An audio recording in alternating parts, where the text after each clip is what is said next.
This channel does not promote any violent, harmful, or illegal activities. All content provided by this channel is meant for an educational purpose only. বাংলাদেশের সঙ্গে ভারতের কূটনৈতিক তিক্ততার রেশ এবার গড়ালো সুতোর বাজার পর্যন্ত।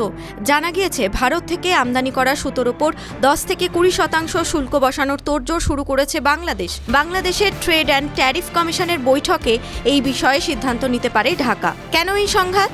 দিল্লিতে শেখ হাসিনার আশ্রয় নেওয়া থেকে শুরু করে আইপিএল বিতর্ক, দুই প্রতিবেশী দেশের সম্পর্কের বরফ এখনও গলেনি। উল্টে ঢাকার অন্তর্বর্তী সরকারের ভারত বিরোধিতার সুর আরও চড়েছে।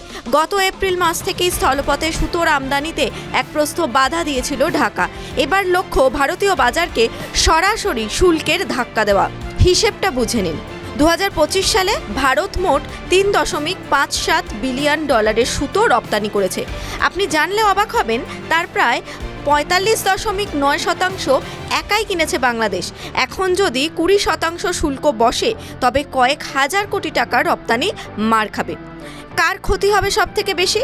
এক অর্থনৈতিক বিশ্লেষকের মতে এর ফলে ভারতের বাজারে সুতোর বাড়তি যোগান তৈরি হবে, ফলে দাম পড়ে যাবে হু হু করে। এতে বড়সড় লোকসানের মুখে পড়বেন আমাদের তুলোচাষী ও মিল মালিকরা।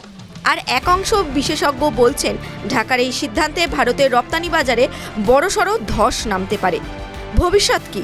বাণিজ্যিক সংঘাত যে যুদ্ধের রূপ নিচ্ছে তা স্পষ্ট। মে মাসে ভারতও বাংলাদেশের পোশাক আমদানিতে হ্রাস টেনেছিল। এখন দেখার এই সুতো যুদ্ধে ভারতের পরবর্তী চাল কি হয়। TV9 Bangla digital.